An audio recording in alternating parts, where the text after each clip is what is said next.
How different is War Machine from comics to screen? Now this is gonna be a good story. James Rhodes, aka War Machine, has appeared in hundreds of Marvel comics, so there's a significant amount of lore surrounding this character. On the big screen, we've seen the character be played by Terrence and Don Cheadle in a number of MCU movies and even a couple of shows. So let's find out how different the character is in the comics to those appearances on screen. James Rupert Rhodey Rhodes made his first appearance in 1978's Iron Man issue 118, written and illustrated by David Michelinie, Bob Layton, and John Byrne. In the issue, Tony Stark is invited to speak at a NATO conference hosted by S.H.I.E.L.D., so goes to the airfield where we meet Stark's personal pilot, Rhodey, ready to fly him to the location. However, Tony decides to fly the helicopter himself. And that's Rhodey's entire involvement in the issue. 3 whole panels. Despite this, he had such an impact in that very short period of time that Marvel decided to bring the character of Rhodey back many times over the years. So let's learn about how he met Tony Stark. As an adult, Rhodes joined the United States Marines as a pilot in Southeast Asia while simultaneously studying to be an aviation engineer. On one particular mission, Rhodey's aircraft was struck by a rocket, grounding him. While repairing the craft, Tony Stark, who had just become Iron Man, was trying to escape to the American defenses when he came across Rhodes. Initially assuming Stark was an enemy, James attacked, only to realize they were on the same side. Tony used Rhodey's aircraft to charge his armor back up before the pair worked together to steal an enemy helicopter and escape to safety. It's worth mentioning that Marvel's sliding timescale has changed Tony Stark's origin from Southeast Asia to Afghanistan in a 2004 comic. So I assume this would be the same for Rhodey. Not knowing that Iron Man is Tony Stark, Rhodes was offered a position as Tony's personal pilot after claiming he heard about the adventures Iron Man and Rhodey went through. Initially deciding to finish his time in the military, Rhodey eventually became Stark's personal pilot, chief aviation engineer, and friend. He would also aid in battles against notable foes like Justin Hammer. Shortly after, Tony Stark was struggling emotionally and turned to alcohol. When Rhodey tried to help him, Stark revealed his identity to him. But I'll come back to that in a moment. Now, how does this all differ from the character's introduction in the first Iron Man movie? We don't know a lot about Rhodey's early life on screen, other than being a lieutenant colonel in the United States Air Force. This makes it more aligned with the Ultimate comic universe, where Rhodes was in the Air Force as opposed to the Marines. He was also close friends with Tony Stark before becoming Iron Man, due to their military connections. After he became Iron Man, Rhodey found Stark in the desert. When Tony decided to shut down weapons manufacturing at Stark Industries, Rhodey was initially against the idea, but eventually learned that Tony was using his technology in different ways to defeat enemies, thus becoming one of the first people to learn that Tony Stark and Iron Man were one and the same. So that's pre-War Machine James Rhodes. Now how does he become the alter ego? On page, when Tony Stark's alcohol consumption was consuming him, Rhodes took the Iron Man suit off him to protect Stark from an attack. Instead of giving the armor back, Tony told Rhodey to keep it so he could have a break from being Iron Man. In the MCU, alcohol was involved in Rhodes getting an Iron Man suit, but he instead took and kept it without permission. The comics did, however, also have the pair fight each other around the same time. The reason for this was that the suit was configured to Tony Stark's calibrations, so it messed with Rhodey's brainwaves, leading to destructive and erratic behaviour, including frustration against Tony. Stark then confronted Rhodey in an upgraded version of his original Iron Man suit, where the pair battled each other and Tony won. Rhodey gave the armor back to him before the pair reconciled their relationship and was eventually treated for his brain pain.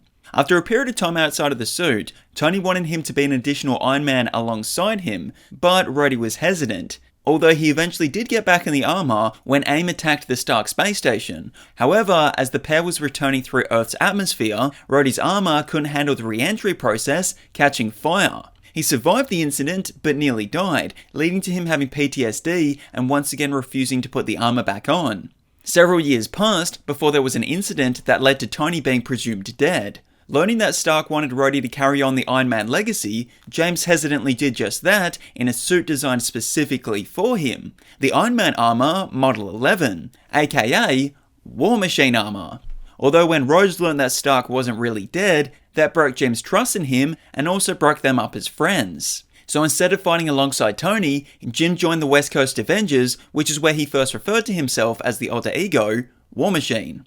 As you can see, it's pretty different to the MCU. After taking Tony's Mark II armor, he upgraded it with hammer tech to become War Machine for the military. War Machine rocks with an X, all caps. Yeah. Like most great characters, James Rhodes has a complex personality. He was born in Philadelphia, the city, not the cheese, but grew up being racially abused. As a teen, he was also bullied and beaten for focusing on his education. Despite all this hardship, James was a good person at heart. Even when joining the military, he didn't like taking others' lives. While we don't know a lot about James's early life in the MCU, other notable personality traits on both page and screen include being grounded, serious, and disciplined, but occasionally will drop a dry quip or two. What's up, regular size man? I mentioned earlier that Rhodey had post-traumatic stress disorder. Well, that was eventually overcome with a procedure by Tony Stark. In the MCU, PTSD doesn't seem like something Rhodes has ever suffered, despite all he's been through. Cup holder? You may want to think about some AC down there. Now, what's Jim's connection to other characters? His father died while trying to save him in a battle, while Jim's younger sister, who was a drug addict, is also deceased. But he had a strained relationship with her, not speaking for a number of years prior to her death. However, his mother, Roberta Rhodes, is still alive, probably because she has a very Marvel name. None of these characters have ever been mentioned in the MCU, however. That's the same with any romantic relationship. But in the comics, those most notable relationships were with Ray LaCosta and Carol Danvers. As for how Rhodey and Tony became friends again after their confrontation, that relationship was mended around the time when Rhodes needed his armor mended by someone who could mend that type of technology, that being Stark. This is clearly the most notable connection he has with another person on page or screen, which is relatively the same across the mediums. Outside of that though, most of his other friendships haven't really been explored on page or screen, like Sam Wilson, Nick Fury while working at S.H.I.E.L.D., or Clint Barton when he was on the West Coast Avengers, a team which Rhodey was a founding member of. Speaking of teams, while Rhodey has gone solo on a number of occasions, he's also been a part of a number of teams, but the most notable is an Avengers group, which he's also been on in the MCU. As for his villains, essentially, whoever hates Iron Man, War Machine has probably fought too. On top of that, he's also had a run-in against Norman Osborn on page, and other members of the Dark Avengers. I'm gonna bust this bunker with the ex-wife. The what? Physically speaking, we never saw Rhodey wear Iron Man's red and gold design in the MCU, like the comics, but the most notable War Machine suit design has been pretty accurately translated to screen.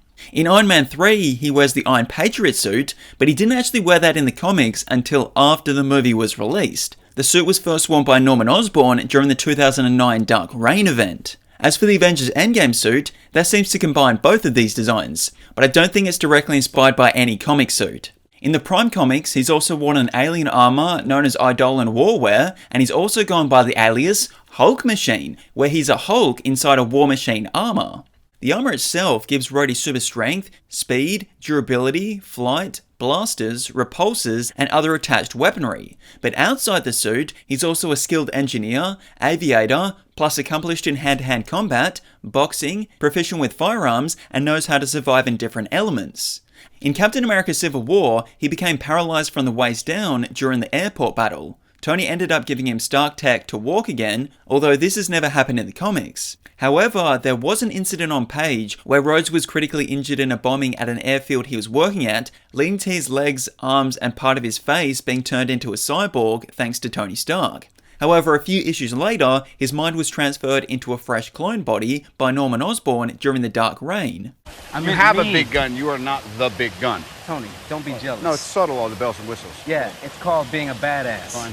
James Rhodes isn't the only Marvel Prime character who has worn the War Machine armor. So has Parnell Jacobs, Tony Stark, Bethany Cable, Frank Castle, and Jacob O. As for Marvel Prime Rhodey, he might be from the universe with the character's most appearances, but other notable War Machines across the comic universes include James Rhodes of Earth 727, where he became mayor of his hometown, Philadelphia. In the universe that merges Marvel and DC characters together, War Monarch combines War Machine and the time-traveling DC villain, Monarch. In that same universe, Stuart Rhodes is War Lantern, combining James Rhodes and John Stewart. On Earth 982, James Rhodes tested experimental microscopic robots on himself, giving him the power of flight, super durability, and blasts. However, the nanites started messing with Rhodes' mind, essentially becoming a sentient robot. In a universe where a plague caused people to become cannibals, James Rhodes was eaten by Doctor Strange and Blade. During the American Civil War on Earth 70213, Colonel Fury and Dr. Xavier put together a team of 3 black American heroes, James Rhodes, Aurora Monroe, and the very Marvel named Scott Summers. While James Rhodes and Carol Danvers have dated in the Prime Universe, they got married to each other on Earth 16932. He's been a cyborg, a baby, a substitute hero for hire on Earth 77640, and Grand Marshal Jim Rhodes was wielder of Mjolnir. If he be worthy, he shall possess the power of Thor. As for the comic-to-screen adaptations of stories that Rhodey's War Machine has been a part of, the first Iron Man takes a lot from many Iron Man comics over the years, but a notable one is Tony Stark's first appearance, Tales of Suspense, issue 39.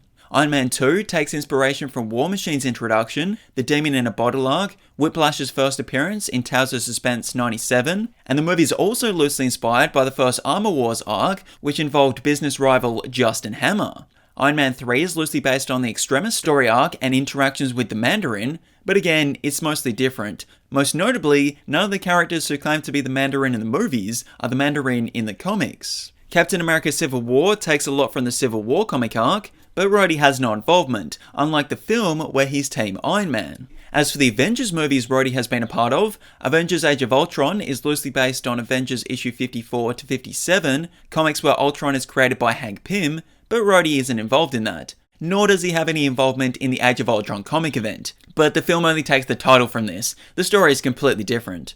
Infinity War and Endgame are inspired by the Infinity Saga event in the comics, however, Jim is not involved in the books, unlike the movie where he gets to survive the dusting and go on the time heist. He has, however, died in the comics, including by Doctor Doom in Secret Wars, before being revived by the Beyonder, and Thanos once killed him, then Stark revived him.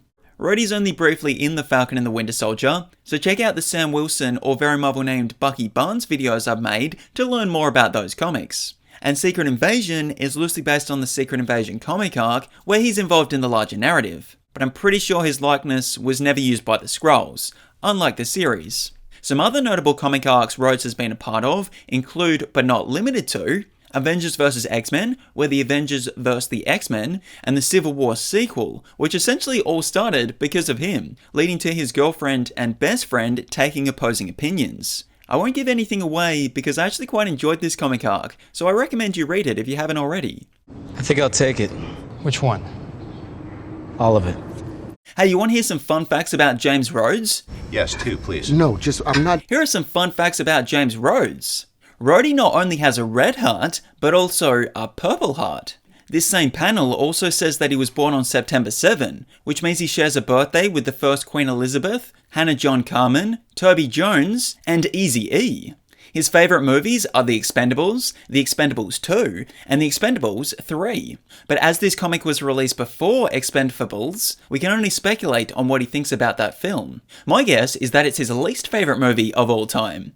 Avengers Endgame co-writer Christopher Marcus said that there was a draft of the script where Rhodey would be the Vice President of the United States after the 5 years later. This was ultimately left out as they didn't think it had any impact on the story. James Rhodes was the first MCU character to replace the actor portraying them. Others include the very Marvel named Bruce Banner, Fandral, Red Skull, and Thaddeus Ross. Speaking of which, for those wondering why Don Cheadle replaced Terrence Howard as the character, there are a lot of conflicting reports, but the one that sounds most accurate, as reported on by Variety in 2015, is that former Marvel CEO Ike Perlmutter didn't want to meet Howard's salary demands and allegedly told former chairperson of Disney Consumer Products, Andy Mooney, that no one would notice because all black people look the same. Now, you may think this sounds racist. James Rhodes is one of Marvel's most interesting characters. Even though we've seen the character put to screen many times, he's had significantly more stories told in the comics. While there are some major differences from page to screen, and elements one medium has covered and the other hasn't, there are also many similarities. Despite this, I think both Terrence Howard and Don Cheadle's portrayals have done a great job to capture the essence and complexities of the character. Like most Marvel characters who have appeared in many comics, they've had time to evolve and change, so the movies and shows use this to their advantage to create a version that best reflects this in the modern day. That's the whole story? Yeah, it's a War Machine story. Oh, this is very good then. Thanks for watching. Let me know in the comments what your favourite movie, show, or comic featuring Rhodey is. And don't forget to absolutely obliterate those like, subscribe, and share buttons. I'm just kidding. Only do it with enough force that it registers. I don't want any of you breaking whatever device you're watching this on.